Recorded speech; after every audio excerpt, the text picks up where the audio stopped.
চটজলদি দারুণ একটি মুখরোচক এবং মুচমুচে নাস্তার রেসিপি নিয়ে চলে এলাম। আশা করি এই নাস্তার রেসিপিটি তোমাদের খুবই পছন্দ হবে। হাতের কাছে আলু আর সুজি থাকলে চটজলদি তোমরা এই নাস্তার রেসিপিটি বানিয়ে ফেলতে পারো। হালকা ফুলকা খিদে মেটানোর জন্য পারফেক্ট একটি নাস্তার রেসিপি। বাচ্চাদের টিফিনেও তোমরা এটা বানিয়ে দিতে পারো। ওপরে একদম ক্রিস্পি মুচমুচে আলু আর সুজির নাস্তা রেসিপি। তাহলে চলো বন্ধুরা, এই সম্পূর্ণ নাস্তা রেসিপিটি তোমাদের সঙ্গে শেয়ার করি। আমার চ্যানেলে তোমাদের সকলকে স্বাগত জানাই। আশা করি তোমরা সবাই ভালো আছো। আর যারা আমার ইউটিউব চ্যানেলে নতুন আছো, চ্যানেলটিকে সাবস্ক্রাইব করে পাশে থেকো আর একটি লাইক দিয়ে সম্পূর্ণ ভিডিওটি দেখার অনুরোধ রইল। প্রথমে আমি কড়াইয়ের মধ্যে বেশ খানিকটা পরিমাণে সর্ষের তেল দিয়েছি। তেলটা গরম হয়ে গেলে প্রথমে আমি 1 বাটি সুজি দিয়েছি। প্রথমে সুজিটাকে ভালোভাবে একটু ভেজে নেব। সুজিটাকে বেশি কড়া করে ভাজবো না, হালকা একটু লাল কালার চলে আসা পর্যন্ত সুজিটাকে নেড়ে চেড়ে একটু ভেজে নেব। সুজিটা ভেজে নিচ্ছি কারণ সুজির মধ্যে একটা কাঁচা গন্ধ থাকে, সেটা কিন্তু চলে যাবে। এই পর্যায়ে আমি সুজিটা ভাজা হয়ে গেছে। এখানে আমি যেই বাটি মেপে সুজিটা নিয়েছিলাম সেই বাটির 2 বাটি জল নিয়েছি। আশা করি এই পরিমাণটা বুঝতে অসুবিধা হয়নি। 1 বাটি সুজির জন্য আমি 2 বাটি জল নিয়েছি। তোমরা যতটা পরিমাণ সুজি নেবে তার ডবল কিন্তু এখানে জলটা ব্যবহার করবে। এরপর এর মধ্যে স্বাদমতো লবণ আর অল্প চিলি ফ্লেক্স দিয়ে দিলাম। চিলি ফ্লেক্সটা আমি বাড়িতেই বানিয়েছি। শুকনো লঙ্কাকে কুচি কুচি করে কেটে নিয়েছি কাঁচির সাহায্যে, তারপর গুঁড়ো লঙ্কা এর মধ্যে মিশিয়ে নিয়েছি। এরপর সব উপকরণ সুজির সঙ্গে ভালোভাবে মিশিয়ে নেব। একটা পর্যায়ে দেখতে পাবো সুজিটা ভালোভাবে জল টেনে নিয়েছে আর সুজিটা একটা ডোয়ের আকারে পরিণত হবে। সুজিটা ভালোভাবে সেদ্ধও হয়ে গেছে। নেড়ে চেড়ে সুজিটাকে একটা ডোয়ের আকারে বানিয়ে নিয়েছি। এরপর কড়াই থেকে সুজির ডোটাকে নামিয়ে কিছুক্ষণের জন্য ঠান্ডা করে নেব। এরপর সুজির ডোটাকে আমি একটা প্লেটের মধ্যে তুলে নিয়েছি। এরপর একটা চামচের সাহায্যে সুজিটাকে এরকমভাবে ছড়িয়ে নিচ্ছি। 1.5 থেকে 2 মিনিট মতো এটা একটু ঠান্ডা করে নেব। বেশি সুজিটাকে ঠান্ডা করার কোনো রকম দরকার নেই। সুজিটা ভালোভাবে ঠান্ডা হয়ে গেলে এর মধ্যে আমি আগে থেকেই কিন্তু আলুটা সেদ্ধ করে রেখেছিলাম। আলুটা সেদ্ধ করে ম্যাশ করে রেখেছি। এই আলুটা দিয়ে দিলাম। এখানে আমি মিডিয়াম সাইজের 2টো আলু নিয়েছিলাম। আলুটা আগে থেকেই সেদ্ধ করে ম্যাশ করে রেখেছিলাম। এরপর এর মধ্যে আদা আর রসুন বাটা দিয়েছি। আদা রসুন বাটাটা একদম মিহি করে কিন্তু আমি বাটিনি, একটু গোটা রেখেছি। এরপর ভাজা জিরের গুঁড়ো দিয়েছি, তারপর দিয়েছি ধনে আর মৌরির গুঁড়ো, সেটাও ভেজে গুঁড়ো করে রেখেছিলাম। এরপর অল্প গরম মশলার গুঁড়ো দিয়েছি। এরপর হাতে অল্প সাদা তেল মেখে নিয়ে সব উপকরণ ভালোভাবে মেখে নেব। যেহেতু সুজিটা ঠান্ডা হয়ে গেছে তাই সুজিটা একটু শক্ত হয়ে গেছে, তাই আমি হাতে অল্প সাদা তেল মেখে নিয়েছিলাম। মাখানোর সময় লবণটা দিতে মনে ছিল না, তাই 1 চিমটে মতো লবণ দিয়ে দিলাম।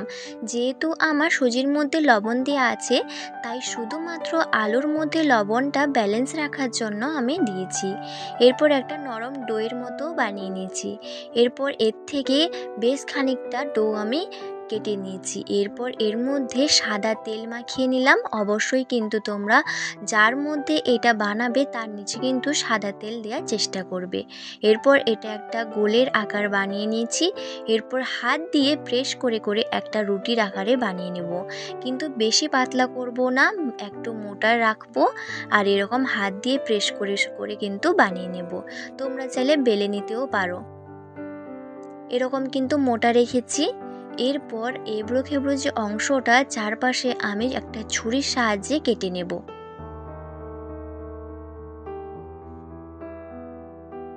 এরপর একটা চৌকো শেপ দিয়ে দিলাম। আর এই বাদবাকি অংশগুলো আমি তুলে নিলাম। এগুলো পরে আবার একইভাবে নাস্তাটা বানিয়ে নেব। এরপর এখান থেকে লম্বা লম্বা করে নাস্তাগুলো আমি কেটে নেব।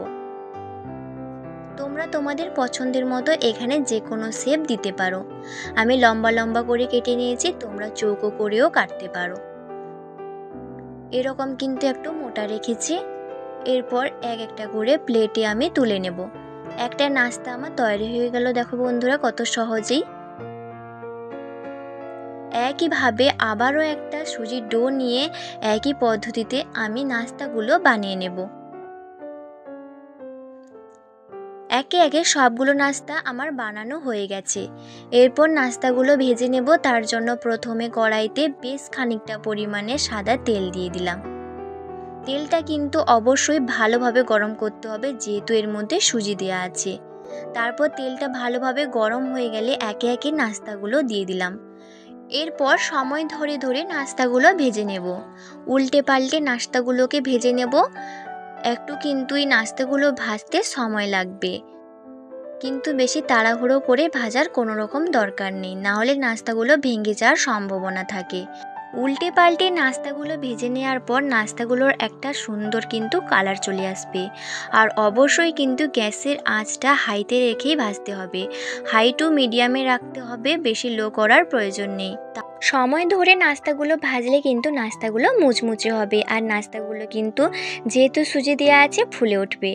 প্রথমে নাস্তাগুলো ভাজা হয়ে গেল, এরপর আবারও একইভাবে সবগুলো নাস্তা আমি ভেজে নিয়েছি। আর এরকম একটা সোনালি কালার চলে এলেই তুলে নিয়েছি। সবগুলো নাস্তা আমার ভাজা হয়ে গেছে। দেখো বন্ধুরা কতটা দেখতে সুন্দর হয়েছে, আর ওপরে একদম মুচমুচে হয়েছে। একটা নাস্তা তোমাদের ভেঙে দেখাচ্ছি, দেখো আর কতটা লোভনীয় হয়েছে। একবার হলেও সুজি আর আলু দিয়ে এই নাস্তাটি বাড়িতে বানিয়ে খেও। আর আমার সম্পূর্ণ ভিডিওটি কেমন হয়েছে সেটা কিন্তু কমেন্টে জানাবে। ভিডিওটি ভালো লাগলে লাইক কমেন্ট শেয়ার করে দিও। আর আমার ইউটিউব চ্যানেলটাকে সাবস্ক্রাইব করে পাশে থাকা বেল আইকনটি ক্লিক করে রাখো সবার আগে ভিডিও পাওয়ার জন্য। দেখাবে পরে ভিডিওতে। ভালো থেকো, সুস্থ থেকো।